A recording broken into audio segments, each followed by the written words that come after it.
સુરત में फरी પોલીસે સ્પાની આડમાં ચાલતા દેહ વેપાર સામે લાલ આંખ કરી છે। ડુમસ રોડ પર આવેલા ખાનગી સ્પામાં ચાલતા દેહ વેપારના ધંધા પર ઉમરા પોલીસે રેડ કરી દેહ વેપારનો ધંધો ઝડપી પડ્યો હતો।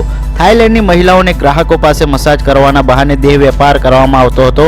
ઉમરા પોલીસે દરોડા પાડી થાઈલેન્ડની મહિલાઓને દેહ વેપારમાંથી મુક્ત કરાવી હતી અને પોલીસે દેહ વેપાર કરનારા 2 આરોપીની ધરપકડ કરી હતી, જ્યારે સ્પા સંચાલકને વોન્ટેડ જાહેર કરી પકડવાના ચક્રો ગતિમાન કર્યા છે।